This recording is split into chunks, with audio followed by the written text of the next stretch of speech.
எப்பயாவது யோசிச்சிருக்கீங்களா average and topper ஸ்டூடெண்ட்ஸ்க்கு என்ன டிஃபரெண்ட்னு? டாப்பர் ஸ்டூடெண்ட்ஸ் ரொம்ப அதிகமா இன்டெலிஜென்ட்டா இருப்பாங்களா, இல்ல டாப்பர் ஸ்டூடெண்ட்ஸோட பிரைன் பவர் ரொம்ப ஹையா இருக்குமா, இல்ல டாப்பர் ஸ்டூடெண்ட்ஸோட மெமரி பவர் ரொம்ப ஹையா இருக்குமா? நான் சொல்றேன், இந்த 3 ரீசன்லயும் எந்த ரீசனும் இல்ல. ரொம்ப பெரிய ரீசன், ஒரு டாப்பர் ஸ்டூடெண்ட்ஸ்க்கு பெஸ்டான ஸ்டடி ஸ்ட்ராட்டஜியை பத்தி தெரியும். இதோட உதவியால அவங்க எல்லா எக்ஸாம்லயும் டாப்பரா வராங்க. ஹாய் எவ்ரிவன், நீங்க பாத்துக்கிட்டு இருப்பது கிரேட் ஸ்டூடெண்ட் சேனல். இன்னைக்கு நான் சொல்ல போற பாயிண்ட்ஸை உங்க ஸ்டடியில அப்ளை பண்ணீங்கன்னா கேரண்டியா சொல்றேன், நீங்களும் டாப்பரா வரலாம். இந்த வீடியோவை நார்மலா உட்காந்து பார்க்காதீங்க, ஒரு நோட்ல எழுதிக்கங்க. நான் சொல்ற இம்பார்ட்டன்ட் பாயிண்ட்டை எழுதிக்கங்க. இந்த வீடியோ உங்க லைஃபையே சேஞ்ச் பண்ணிடும். இப்ப கவனமா கேளுங்க. இன்னைக்கு நாம ஆவரேஜ் அண்ட் டாப்பர் ஸ்டூடெண்ட்ஸை பத்தி பேச போறோம். ஆவரேஜ் அண்ட் டாப்பர் ஸ்டூடெண்ட்ஸ்க்கு என்ன டிஃபரெண்ட் இருக்கும்? டாப்பர் ஸ்டூடெண்ட்ஸ் எப்படி படிப்பாங்க? டாப்பர்ஸ் டிஃபரெண்டான வழியில படிப்பாங்களா? கண்டிப்பா படிக்கிறாங்க. அததான் இன்னைக்கு நான் உங்களுக்கு சொல்ல போறேன். ஒவ்வொரு ஸ்டெப்பா சொல்ல போறேன், கவனமா கேளுங்க. ஃபர்ஸ்ட், டாப்பர்ஸ் எப்படி படிக்கிறாங்க, ஆவரேஜ் ஸ்டூடெண்ட்ஸ் எப்படி படிக்கிறாங்க, என்ன டிஃபரெண்ட் அத பத்தி சொல்ல போறேன். செகண்ட், டாப்பர்ஸ் டிஸ்ட்ராக்டட் ஆவாங்களா? நீங்க சொல்லுவீங்க, நான் படிக்க உட்காருவேன், கொஞ்ச நேரம் படிப்பேன், அப்புறம் என்னோட கை போன்ல போயிடும், இன்ஸ்டாகிராம்ல போயிடும், ஷார்ட்ஸ் வீடியோ பார்க்க போயிடும், வாட்ஸ்அப்ப பார்க்க போயிடும்னு சொல்லுவீங்க. டாப்பர்ஸ் டிஸ்ட்ராக்டட் ஆவாங்களா? இதோட ஆன்சர் ஆவாங்க. அவங்க டிஸ்ட்ராக்டட் ஆனா ரொம்ப பெஸ்டான ஸ்ட்ராட்டஜியை யூஸ் பண்ணுவாங்க. இதனாலதான் அவங்க டிஸ்ட்ராக்ஷன்ல இருந்து வெளியே வந்துடுறாங்க. இத பத்தி பேச போறோம். தேர்ட், டாப்பர்ஸ் கம்மியா படிச்சும் அதிகமான மார்க்ஸ் எடுத்துக்கிட்டு வராங்க. ரொம்ப இம்பார்ட்டன்டான கொஸ்டின் இது. டாப்பர் ஸ்டூடெண்ட் அதிகமான நேரம் படிக்க மாட்டாங்க. 10 மணி நேரம் 12 மணி நேரம் படிக்க மாட்டாங்க. அவங்க கம்மியா படிப்பாங்க, ஆனா மார்க்ஸ் அதிகமா வரும். அவங்க என்ன ஸ்ட்ராட்டஜியை யூஸ் பண்றாங்க, கம்மியா படிச்சும் அதிக மார்க்ஸ் எடுக்கிறாங்க? அந்த ஸ்ட்ராட்டஜியை பத்தி சொல்ல போறேன். லாஸ்ட், ரொம்ப இம்பார்ட்டன்ட், டாப்பர் எல்லாத்தையும் எப்படி ஞாபகம் பண்றாங்க? அப்படி என்ன அவங்க மூளையில இருக்கு?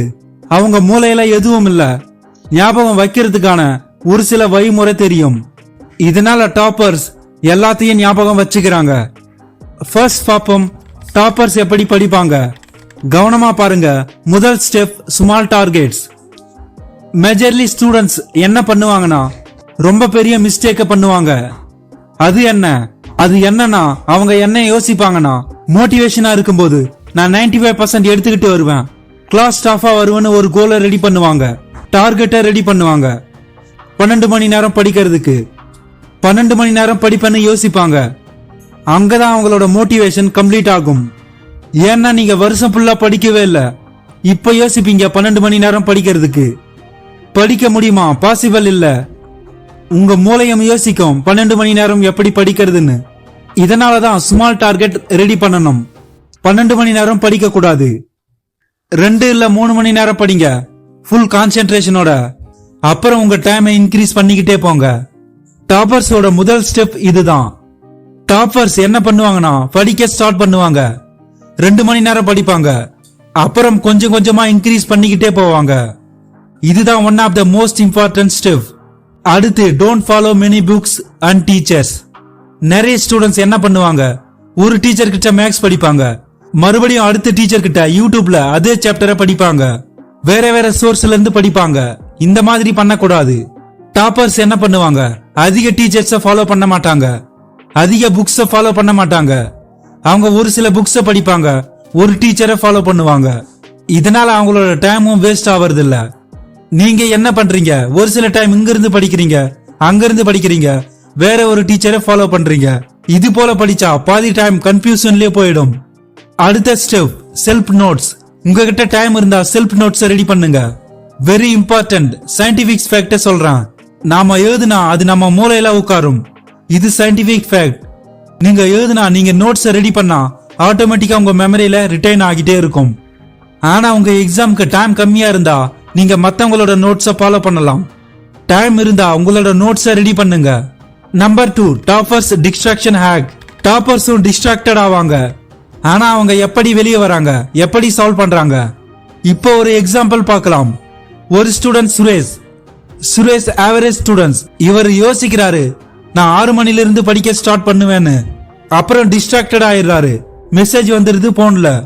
போனை கண்டினியூவா பாத்துக்கிட்டே இருக்காரு. நான் 6 மணில இருந்து படிச்சிருக்கணும், இப்ப 6:30 ஆயிடுச்சுன்னு. சுரேஷ் டென்ஷன் ஆயிடுறாரு. half an hour வேஸ்ட் பண்ணிட்டேன், இப்ப நான் 7 மணில இருந்து படிக்க ஸ்டார்ட் பண்ணுவேன்னு யோசிக்கிறாரு. எத்தனை ஸ்டூடெண்ட்ஸ் இந்த மாதிரி பண்றீங்க? இன்னொரு ஸ்டூடெண்ட் சதீஷ், இவரு டாப்பர் ஸ்டூடெண்ட்ஸ். இவர் என்ன பண்றாரு? இவரும் 6 மணில இருந்து படிக்க ஸ்டார்ட் பண்ணணும்னு யோசிக்கிறாரு. ஆனா டைம் 6:30 ஆயிருச்சு. இப்ப கவனமா கேளுங்க. சதீஷ் என்ன பண்ணுவாரு? அவருக்குள்ளே சொல்லிக்கிறாரு, இவ்வளவு டைம் வேஸ்ட் ஆயிருச்சு, பரவாயில்ல, இப்ப என்கிட்ட எவ்வளவு டைம் இருக்கோ இதுல இருந்து நான் படிக்க ஸ்டார்ட் பண்ணுவேன், என்னோட பெஸ்ட கொடுப்பேன்னு யோசிக்கிறாரு. இதுதான் டாப்பரோட மைண்ட் செட். நல்லா புரிஞ்சுக்கங்க. அவர் 6:30 இருந்து படிக்க ஸ்டார்ட் பண்ணுவாரு. அவர் இதை யோசிக்க மாட்டாரு, டைம் வேஸ்ட் ஆயிருச்சு, 7 மணில இருந்து படிப்பேன், 8 மணில இருந்து படிப்பேன், ஃபுல் டே வேஸ்ட் ஆயிருச்சு, நாளையில இருந்து படிப்பேன்னு யோசிக்க மாட்டாரு. இப்ப எவ்வளவு டைம் இருக்கோ, 1 மணி நேரம், அரை மணி நேரம், 15 நிமிஷம் இருந்தாலும் அந்த 15 நிமிஷத்துல படிப்பாங்க. இதுதான் டாப்பர்ஸோட மைண்ட் செட். டாப்பர்ஸ் டிஸ்ட்ராக்டட் ஆவாங்க, ஆனா அவங்க மைண்ட் செட்டால அந்த டிஸ்ட்ராக்டட்ல இருந்து வெளியே வந்துருவாங்க அண்ட் படிக்கிறதுல போக்கஸ் பண்ணுவாங்க. பயப்படாதீங்க, டிஸ்ட்ராக்டட் எல்லா ஸ்டூடெண்ட்ஸும் ஆவாங்க, ஆனா டிஸ்ட்ராக்டட்ல இருந்து வெளியே வர்றது ரொம்ப இம்பார்ட்டன்ட். நம்பர் 3, பவர் அவர் ஸ்ட்ராட்டஜி. மூணாவது நம்மளோட கொஸ்டின், டாப்பர் கம்மியா படிச்சும் அதிக மார்க் எப்படி எடுத்துக்கிட்டு வராங்க? அது என்ன ஸ்ட்ராட்டஜி? 90% விட அதிக டாப்பர்ஸ் இந்த ஸ்ட்ராட்டஜியை தான் ஃபாலோ பண்ணுவாங்க. அது பவர் அவர் ஸ்ட்ராட்டஜி. இது என்ன சொல்லுது?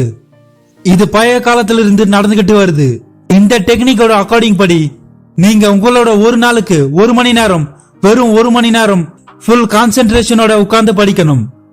இந்த டெக்னிக்கை தான் டாப்பர்ஸும் ஃபாலோ பண்றாங்க. எக்ஸாமுக்கு ஒரு நாளுக்கு முன்னாடி நீங்க ஃபுல் நைட் உட்கார்ந்து படிப்பீங்க. 10 மணி நேரம், 12 மணி நேரம் ஃபுல் போக்கஸோட கான்சென்ட்ரேஷனோட படிப்பீங்க. அதே போக்கஸோட டெய்லி நீங்க 1 மணி நேரம் படிச்சீங்கன்னா என்ன நடக்கும்னா, இந்த 1 மணி நேரத்துல நீங்க 4 மணி நேரத்துக்கான ஸ்டடியை பண்ண முடியும். இதுதான் டாப்பர்ஸோட ஸ்மார்ட் ஸ்டடி ஸ்ட்ராட்டஜி. இது ரொம்ப இம்பார்ட்டன்ட். இப்பல இருந்து நீங்க என்ன பண்ணணும்? நீங்க அதிகமா படிக்கணும்னு நான் சொல்லல, நீங்க கம்மியா படிங்க, ஆனா ஹை போக்கஸோட படிக்கணும். அந்த டைம்ல உங்களை சுத்தி எந்த டிஸ்ட்ராக்டடும் இருக்க கூடாது, மொபைல், டிவி எதுவும் இருக்க கூடாது. அந்த டைம்ல ஃபுல் போக்கஸோட படிக்கணும். இதுதான் பவர் அவர் ஸ்ட்ராட்டஜி. நம்பர் 4, டாப்பர்ஸ் எல்லாத்தையும் எப்படி ஞாபகம் பண்றாங்க? Very important. படிக்கிறாங்க, டிஸ்ட்ராக்டட் ஆக மாட்டாங்க, எப்படி ஞாபகம் பண்றாங்க? அவங்களோட மெமரி பவர் என்ன? கவனமா கேளுங்க சொல்றேன். 1 இல்ல 2% ஸ்டூடெண்ட்ஸ்க்கு மெமரி பவர் ரொம்ப அதிகமா இருக்கும். இந்த மாதிரி ஸ்டூடெண்ட்ஸும் இருக்காங்க, ஆனா 1 இல்ல 2% ஸ்டூடெண்ட்ஸ் தான் இருப்பாங்க. ஆனா 98% டாப்பர்ஸ் இருக்காங்கல்ல, அவங்களோட மெமரி ஹையா இருக்காது. முதல் டெக்னிக், ஷார்ட் டேர்ம் ரிவிஷன். நீங்க டியூஷன் இல்ல ஸ்கூல்ல இருந்து படிச்சுட்டு வரத 10 நிமிஷம் ரிவைஸ் பண்ணணும். நீங்க டெய்லி கான்சென்ட்ரேஷனோட ஷார்ட் டேர்ம் ரிவிஷன் பண்ணிட்டீங்கன்னா உங்க மூளையில ஸ்டோர் ஆயிடும். நீங்க அப்புறம் எதையுமே மறக்க மாட்டீங்க. நீங்க என்ன பண்ணுவீங்க? ஷார்ட் டேர்ம் ரிவிஷன் பண்ண மாட்டீங்க. எக்ஸாமுக்கு முன்னாடி இல்ல எக்ஸாமோட ஒரு நாள் முன்னாடி படிப்பீங்க. இது ரொம்ப தவறான ஸ்ட்ராட்டஜி. நீங்க டெய்லி ரிவிஷன் பண்ணுங்க. அடுத்து, டீச் அதர்ஸ். டாப்பர்ஸ் என்ன பண்ணுவாங்கன்னா, அவங்க படிச்சத மத்தவங்களுக்கு புரிய வைப்பாங்க, இல்லனா அவங்களுக்கே புரிய வச்சுப்பாங்க. நீங்க படிச்ச கான்செப்ட நீங்க உங்களுக்கே புரிய வச்சுக்கணும். நீங்க யாருக்காவது கான்செப்ட புரிய வச்சிட்டீங்கன்னா இதோட மீனிங் உங்களுக்கு அந்த கான்செப்ட் கிளியரா தெரிஞ்சிருச்சு. நீங்க ஏதாவது புதுசா படிச்சா அத உங்களுக்கே புரிய வைங்க. இவ்வளவு பண்ணுங்க போதும். இதனால என்ன நடக்கும்? உங்க மெமரியில எல்லா இன்ஃபர்மேஷனும் ஸ்டோர் ஆகிடும். அப்புறம் லாங் டேர்ம் மெமரிக்குள்ள எல்லா இன்ஃபர்மேஷனும் நீங்க ஈஸியா ஸ்டோர் பண்ண முடியும். இது ரொம்ப இம்பார்ட்டன்ட். லாஸ்ட் பாயிண்ட், இந்த வீடியோட ரொம்ப முக்கியமான பாயிண்ட், அது செல்ஃப் டவுட். 2 ஸ்டூடெண்ட்ஸ் இருக்காங்க. ஒரு ஸ்டூடெண்ட் ஸ்னேகா. ஸ்னேகா அவங்க ஸ்கூலோட டாப்பர். ஸ்னேகா 5th கிளாஸ்ல அதிகமான மார்க் எடுத்துக்கிட்டு வராங்க. எல்லா டீச்சரும் ஸ்னேகாவை அப்ரிஷியேட் பண்றாங்க. ஸ்னேகா, உன்னோட மார்க் நிறைய வந்திருக்கு, நீ கிளாஸோட டாப்பர்னு சொல்றாங்க.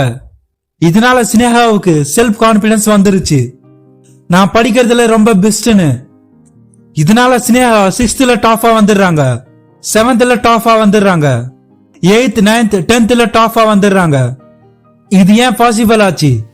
ஏன்னா எல்லா டீச்சர் ஸ்னேகாவோட பேரண்ட்ஸ் நீ படிக்கிறதுல இன்டெலிஜென்ட், நீ நல்ல மார்க்ஸ் எடுத்துக்கிட்டு வர முடியும்னு சொல்றாங்க.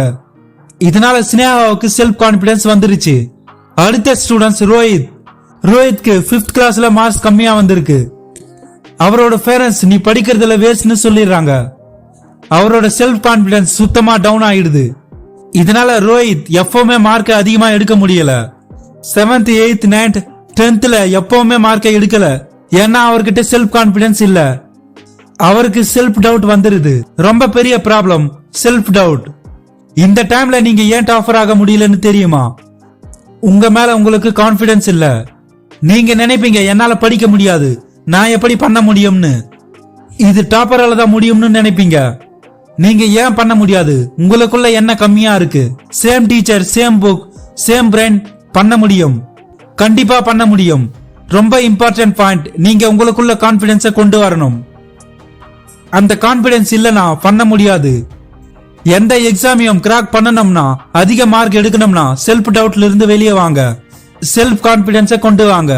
செல்ஃப் கான்பிடன்ஸ் வந்துருச்சுன்னா நீங்க உங்களுக்குள்ளேயே சொல்ல முடியும், என்னால பண்ண முடியும், என்னால வர முடியும்னு. அப்புறம் நீங்க டாப்பரா வரலாம். இதுக்காக கமெண்ட்ல எழுதுங்க, yes I will become topper. நான் ஏன் சொல்றேன்னா நீங்க உங்களுக்குள்ளேயே கான்பிடன்ஸை கொண்டு வர்றதுக்கு. ஐ ஹோப் வீடியோ உங்களுக்கு ரொம்ப யூஸ்ஃபுல்லா இருந்திருக்கும். நீங்க கிரேட் ஸ்டூடெண்ட்ஸா வரணும்னா நம்ம கிரேட் ஸ்டூடெண்ட் சேனலை சப்ஸ்கிரைப் பண்ணிக்கங்க. Thank you all.